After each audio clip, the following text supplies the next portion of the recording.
Political جی سرگرمیوں پہ نظر ڈالتے ہیں، اور یہ جو بانی پی ٹی آئی نے خط لکھا ہے اس کی بھی بات ہوگی. اس کے ساتھ ساتھ حکومت اور پاکستان تحریک انصاف کے درمیان مذاکرات، مولانا فضل الرحمان کا اس میں کیا کردار ممکنہ طور پر ہو سکتا ہے، اور یہ جو عدالتی معاملات چل رہے ہیں یہ کس جانب بڑھ رہے ہیں، جو اسلام آباد ہائی کورٹ میں ہوا ہے ابھی، اور پھر سپریم کورٹ میں 26ویں آئینی ترمیم کا بھی معاملہ ہے. اور اس خط میں بانی پی ٹی آئی نے جو لکھا ہے اس میں یہ بھی ذکر کیا گیا ہے کہ 26ویں آئینی ترمیم اور ہمارا مینڈیٹ اور سارے معاملات سیاسی طور پر لکھے. سینئر صحافی و تجزیہ کار عامر ضیاء صاحب نے ہمیں جوائن کیا ہے، جی تو سب سے پہلے اس خط جی ویلکم کرتے ہیں. السلام علیکم عامر صاحب، تھینک یو سو مچ، آپ نے ہمیں وقت دیا. جی عامر صاحب، جی سب سے پہلے اس خط کی سے آغاز کرتے ہیں گفتگو کا. بانی پی ٹی آئی نے یہ لکھا ہے آرمی چیف کو، اور اس پر یہ تنقید ہو رہی ہے کہ جہاں سے وہ ایکسپیکٹ کر رہے تھے کہ ان کو ریلیف ملے گا اور وہ معاملات بہتر کرنے کی کوشش کریں، تو واضح طور پر اب انہوں نے یہ سٹیپ لے ہی لیا ہے، لیکن ڈیفینڈ کر رہی ہے پاکستان تحریک. آپ کیسے دیکھتے ہیں اس کو؟ دیکھیں، یہ کوئی اچنبے کی بات نہیں ہے. پہلے دن سے جو ہے پاکستان تحریک انصاف کی خواہش یہ ہے کہ فوجی قیادت جو ہے اس مسئلے کو حل کرائے. ان کا نقطہ نظر یہ کہ جی مسئلہ جو ہے انہی کی وجہ سے پیدا ہوا ہے، اور وہی لوگ جو ہیں اس بات کے اختیار اور طاقت رکھتے ہیں کہ اس میں حل کرانے کے لیے کوئی عمل کریں. آپ کو یاد ہوگا کہ عمران خان صاحب کی جو سابق آرمی چیف تھے جنرل باجوہ صاحب، ان سے بھی ان کی ایک میٹنگ ہوئی تھی، اور ایک یا بلکہ 2 میٹنگ ہوئی تھی غالباً، اور اس پہ بھی ان کی خواہش یہی تھی کہ جی ان کے بیہیف کے اوپر جو ہے وہ انٹروین کرے. اور جب عمران خان یہ کہتے ہیں کہ جی ہمارے بیہیف کے اوپر آپ آگے جو ہے انٹروین کرے، تو کہتے ہیں کہ جی مطلب جو پرانا ایک بیانیہ ہے ہمیشہ سے کہ جی بدعنوان جو ہے پولیٹیکل پارٹیز، جس کے بارے میں ایک زمانے میں ہماری اسٹیبلشمنٹ بھی کہا کرتی تھی اور ہمارا ایک پورا چلتا تھا میڈیا بھی، کہ یہ فلاں پولیٹیکل پارٹی نے یہ کیا ہے، فلاں نے یہ کیا ہے، اور اس کے ساتھ ساتھ ایک فیئر اینڈ فری جو ہے الیکشنز کی وہ بات کر رہے ہیں. تو میرے خیال میں ایک ایسی اس کی بات نہیں ہے. ظاہر ہے کہ بینگ ڈیموکریٹ لوگ کوشچن کریں گے اس بات کو کہ کیا فوج کو خط لکھنا چاہیے تھا، نہیں لکھنا چاہیے تھا. لیکن ایک حقیقت ہے پاکستان کی سیاست کی کہ ہمارے یہاں فوج کا انگریس بہت زیادہ ہے ہر معاملے کے اندر، اور وہ چاہے مطلب سیاست ہو، چاہے وہ سیلاب آئے تو فوج کی ضرورت ہوتی ہے، دہشت گردی کے خلاف لڑائی ہو تو فوج کی ضرورت ہوتی ہے، کیونکہ پاکستان کا سب سے مضبوط اور مستحکم اور ڈسپلنڈ ادارہ ہے، معتبر ادارہ ہے. تو جہاں پر سویلین ناکام ہو جاتے ہیں وہاں پر پھر فوج کی طرف دیکھا جاتا ہے. آپ کو یاد ہوگا تاریخ میں ماضی میں بھی کئی مرتبہ جب بھی پولیٹیکل سٹیلمیٹ آیا اس کو حل کرانے میں فوج نے کردار ادا کیا تھا. وہ چاہے عبدالوحید کاکڑ صاحب ہوں، جب غلام اسحاق خان کی اور نواز عامر شریف صاحب صورتحال تو پھر بدلی نہیں نا، مطلب عامر صاحب مذاکرات کی بھی جہاں ہم طرف دیکھتے ہیں تو پی ٹی آئی کی مذاکرات بڑی ایک ڈیڈ لاک کی طرف چلے گئے اور وہ ہولڈ ہو گئے حکومت کے ساتھ. پھر اس کے بعد یہ خط کا آنا تھوڑا سا کنفیوزنگ. آپ اس کو ذرا ایکسپلین کیجئے گا پلیز. دیکھیں، جب بھی مذاکرات ہوتے ہیں، ایک تو پی ٹی آئی تو اپنے مطالبات کے ساتھ گئی تھی نا. پی ٹی آئی جو تھی وہ انڈر ڈاگ ہے اور حکومت کے پاس اختیار اور طاقت ہے. تو انہوں نے جو بیر منیمم ایک ڈیمانڈ کی تھی وہ یہ کہ جی جوڈیشل کمیشن بنا دیا جائے. میرے خیال میں کوئی ایسی مطالبہ نہیں تھا کہ جس کو پورا نہیں کیا جا سکتا تھا. کیونکہ آپ تصور کریں نا کہ اگر ہم کہتے جی 9 مئی، تو 9 مئی کے واقعے میں بہت سارے سوال ہیں. اس میں سوال یہ کہ جیسے پی ٹی آئی کہتی کہ جی ایک فالس فلیگ آپریشن تھا، ٹھیک ہے نا، تو اس کی تحقیق ہونی چاہیے. اور اگر فرض کریں یہ بھی سوال بنتا ہے کہ جی اتنے ہائیلی سیکیورڈ ایریاز میں where was the police, security کہاں تھی کہ یہ لوگ چھوٹا سا گروہ جو تھا چند سو لوگوں کا وہ فلاں جگہ پہنچ گیا، یہ فلاں جگہ پہنچ گیا، کوئی ہزاروں لاکھوں میں لوگ تو نہیں تھے. تو اس پورے فیلئر کو بھی دیکھنا ہے. تو اگر کوئی انڈیپینڈنٹ انکوائری ہو جاتی تو ان کو بھی تسلی ہو جاتی، اور مطلب ہے حکومت کا بھی کچھ نہیں جاتا، کیونکہ حکومت کے خلاف انکوائری نہیں ہو رہی ہے نا. بات تو ہو رہی کہ اس دن ہوا کیا تھا. اسی طرح 27 نومبر کو اگر پی ٹی آئی الزام لگا رہی ہے کہ جی ان کے لوگ جو ہیں وہ شہید ہوئے ہیں، اور وہ انکوائری یہ کہہ دیتی کہ جی ایسا نہیں ہوا، فائرنگ نہیں ہوئی ہے، تو کوئی حرج تو نہیں تھا نا اس بات کے اندر. تو میں یہ سمجھتا ہوں کہ ایک بلا وجہ پیدا کیا گیا، اور اس چیز کو آپ گفتگو کے ذریعے حل کر سکتے تھے. کیونکہ ابھی پاکستان کی سیاست میں جس طرح کی اسٹیل میٹ ہے، جس طرح کی پولرائزیشن ہے، آپ تصور نہیں کر سکتے کہ اس کا ہمیں کتنا زیادہ نقصان ہو رہا ہے. ہماری معیشت کو ہو رہا ہے، ہمارے امیج کو ہو رہا ہے، بین الاقوامی امیج کو ہو رہا ہے پاکستان کے.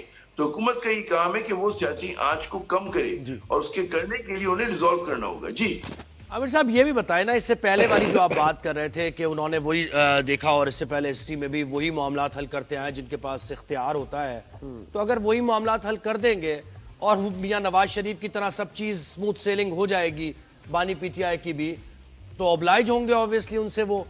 تو ہم جو چاہ رہے ہیں معاملہ کہ بھئی جمہوریت سٹرینتھن ہو اور ڈیموکریسی میں جس کو ووٹ دیا ہے اس کے پاس اختیار ہو، جو بانی پی ٹی آئی کہتے ہیں کہ وہ اس کے لیے جد و جہد کر رہے ہیں، تو یہ تو نہ ہوا نا سر پہ.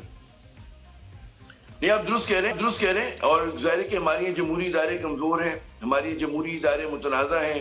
ہمارے یہاں دیکھ رہے ہیں کہ حکومت جو ہے خود جوڈیشری کو تباہ کر رہی ہے.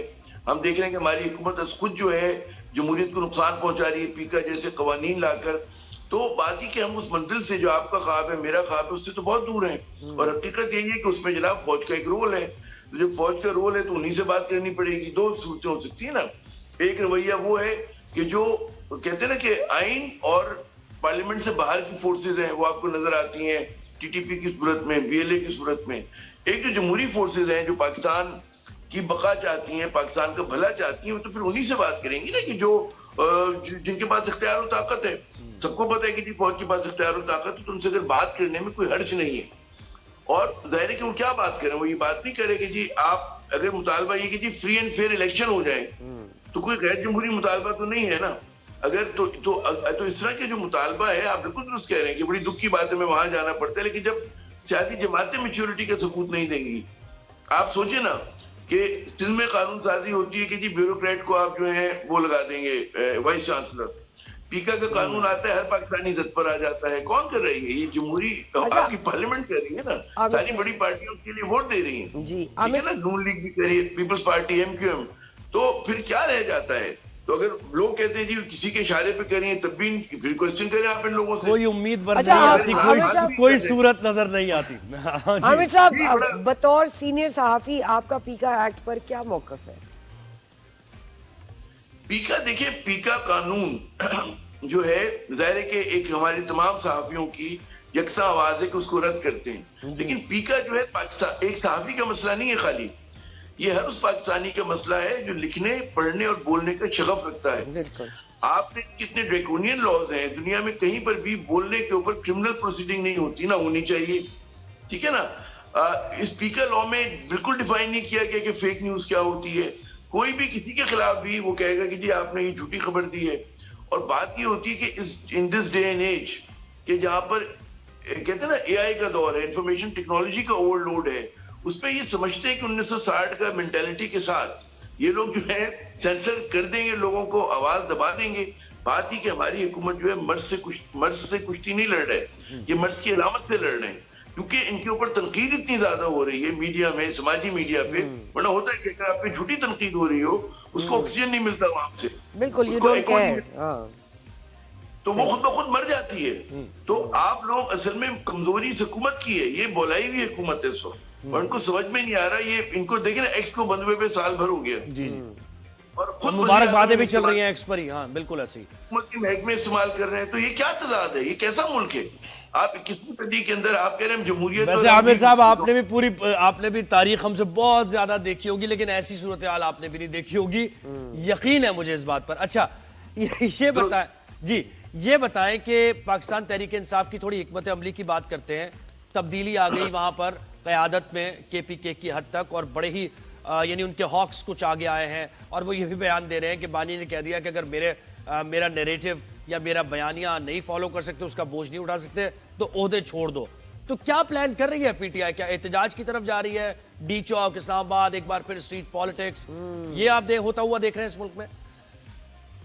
دیکھیے ایک تو اچھی بات ہم پہلے بھی میں کئی بار کہہ چکا تھا، جب یہ پوری قیادت دونوں مطلب کے پی کے پریزیڈنٹ بھی امین گنڈاپور تھے اور وزیر اعلیٰ بھی تھے. دنیا میں ہمیشہ یہ ہوتا ہے کہ جی جس کے پاس پولیٹیکل عہدہ ہوتا ہے وہ پھر سرکاری عہدہ نہیں رکھتا تاکہ وہ تنظیم پہ توجہ دے سکے. اصولی طور پہ تو اچھا فیصلہ ہے. پھر ایک اور بات یہ ہوئی کہ امین گنڈاپور جو ہے جب انہوں نے دوسرا عہدہ بھی رکھا ہوا تھا تو وہ کانفلکٹ آف انٹرسٹ آ رہا تھا. وزیر اعلیٰ کا کام بھی ہوتا ہے کہ جی عوام کی فلاح و بہبود پہ توجہ دے، حکومت چلانے پہ توجہ دے، نہ کہ وہ احتجاج اور جلسہ جلوس کر رہا ہو. ٹھیک ہے نا. اگر وہ یہ کرے گا تو پھر وہ کام سفر کرے گا. تو ایک طرح سے اچھی بات ہے کہ پی ٹی آئی کا وہ قلعہ ہے اور وہ اگر فرض کریں اس کو ڈیمیج ہوتا ہے بیکاز آف امین گنڈاپور، اگر وہ وائلنٹ ہوتے ہیں اور احتجاج کرتے ہیں، پکڑے جاتے ہیں، تو ٹھیک ہے حکومت چلائیں.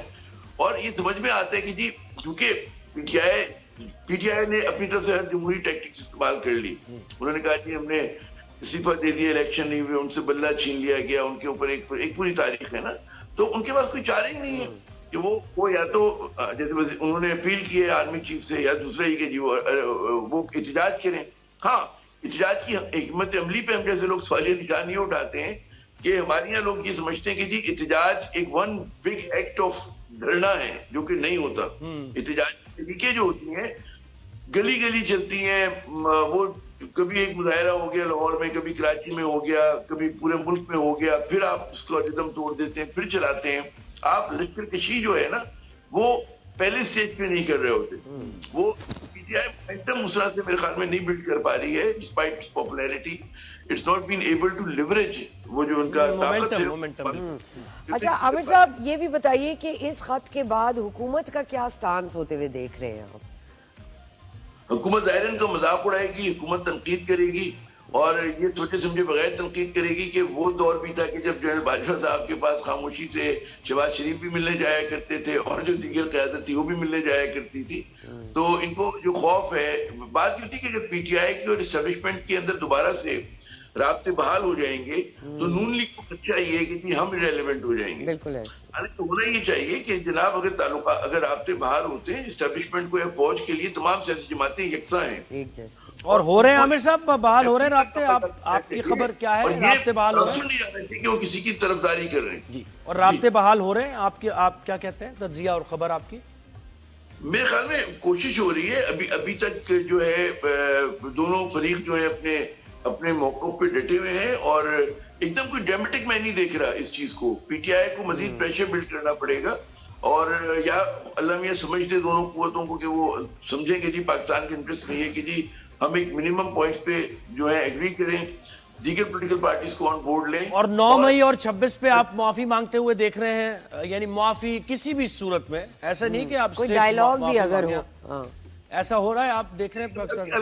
دیکھیے جو پی ٹی آئی کا موقف ہے وہ تو ظاہر ہے کہ معافی نہیں مانگ رہے، اور سیاست میں مطلب ہے کوئی اسکول تو ہے نہیں کہ آپ نے بچے کو ابھی تو معافی مانگ کان پکڑ کونے میں کھڑا ہو جائے نا. غلطیاں سب نے کی ہیں تو اب ان کو دیکھنا پڑے گا. آپ یاد کریں نا کہ جب جنرل پرویز مشرف صاحب کا طیارہ اغوا کیس تھا، کچھ کیس، اور زمانے میں نے کور کیا تھا 99، ہم ہمیشہ دیکھتے تھے ان پہ جیل میں جب ٹرائل بھی ہو رہا تھا نواز شریف صاحب کا، تو اس وقت بھی اسی طرح کی آگ لگی ہوئی تھی. مطلب ہے جو عالم تھا فوجی قیادت کا ٹورڈز نون لیگ، وہ یہی ہوتا تھا کہ موبائل بلکہ زیادہ ہوتا تھا جو آج عمران خان کی طرف ہے.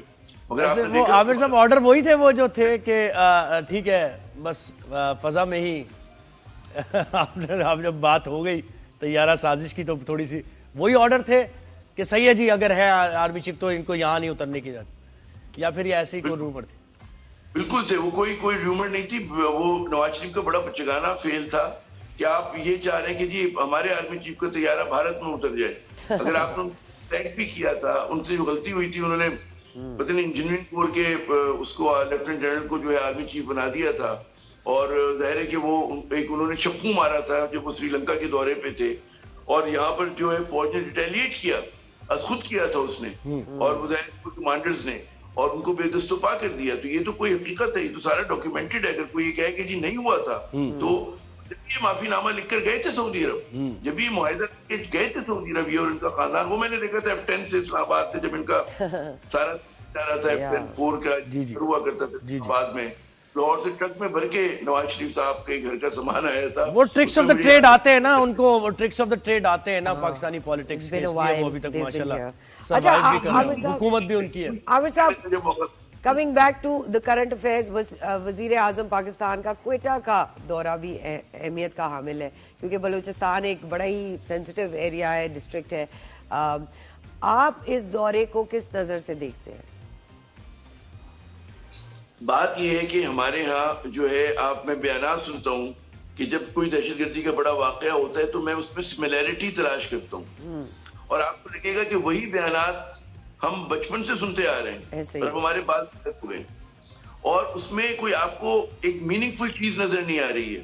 ہمارے یہاں دہشت گردی کی جنگ کو صحیح تناظر میں نہیں پیش کیا جا رہا. آپریشن ضرب عزم میں پاکستان نے بے شمار کامیابی حاصل کی تھی. We emerged as the only nation in the world کہ جس نے از خود اپنی طاقت کے ذریعے دہشت گردی کو ختم کر دیا تھا اپنے ملک سے. یہاں پہ کوئی کنٹرول ایریاز نہیں رہ گئے تھے. اس کے بعد سوال بنتا ہے کہ دہشت گردی نے سر کیوں اٹھایا پچھلے 3-4 سال میں, 2-3 سال کے اندر بہت زیادہ کیوں ہوئی ہے. پھر دوسری بات یہ کہ تو الگ الگ تھیٹر ہیں دہشت گردی کے. ایک دہشت گردی کا تھیٹر جو ہے کے پی کا ہے, جو کہ ٹی ٹی پی کا ہے, کہ طالبان پاکستان کا ہے.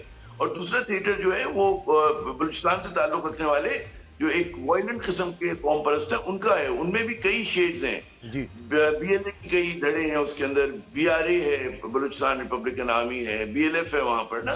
تو آپ کو تناظر میں دیکھنا ہوگا, اور اس کے لیے صرف ڈنڈے کا استعمال نہیں ہوگا, اس کے لیے آپ کو ریفارمز بھی کرنے ہوں گے, ایڈمنسٹریٹو ریفارمز بھی کرنے ہوں گے, مین اسٹریم میں لانا ہوگا. بالکل بلوچستان کو آپ سے کہہ رہے ہیں کہ بھارت بھی انفلٹریٹ کرتا ہے.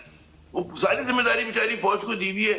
وہ لوگ اپنی جانوں کا قربانی دے رہے ہیں. آپ سوچیں کہ بہت ہائی ڈیتھ ٹول ہے ہمارا پاکستان کے جو آرم فورسز کا ہے. یہ بہت تشویشناک بات ہے, اور یہ ہم بڑے شہروں میں رہ کر ہمیں لگتا ہے کہ بہت دور ہے, لیکن یہ بڑی خطرناک چیز ہے. اور اس کے لیے گورنمنٹ کو سنجیدہ ہونا چاہیے, میڈیا کو. اور ہمیں صرف یہ نہیں ہوتا کہ جی مطلب ہے آپ کہیں کہ جی بھارت سے, بالکل بھارت اس میں مدد کر رہا ہے, ایران کی زمین استعمال ہو رہی ہے, افغانستان کی ہو رہی ہے, لیکن کہیں پہ ڈائلوگ بھی ہوگا, کہیں پہ ریفارم بھی ہوگا, اور کہیں پہ لڑائی بھی ہوگی. تو یہ تینوں چاروں کام اکٹھے کرنے ہیں اور آئیڈینٹیفائی کر کے کرنے ہیں. آپ سب کو یہ نہیں کہہ سکتے ایک جھاڑو سے آپ جو ہے سب کو دھکیل دیں. پھر جو بلوچستان کے نیشنلسٹ ہیں مین اسٹریم, جیسے ڈاکٹر مالک ہے, ڈاکٹر اختر مینگل صاحب ہیں, جو کہ تشدد پہ یقین نہیں رکھتے, ان کو اسپیس دینی ہے, ان سے مشورہ کرنا دینی ہوگی. بالکل ان کے ساتھ بات چیت. بہت شکریہ سینئر صحافی و تجزیہ کار عامر ضیاء صاحب, آپ نے وقت دیا اور ملک کی جو صورتحال ہے اس پر اپنا تجزیہ پیش کیا.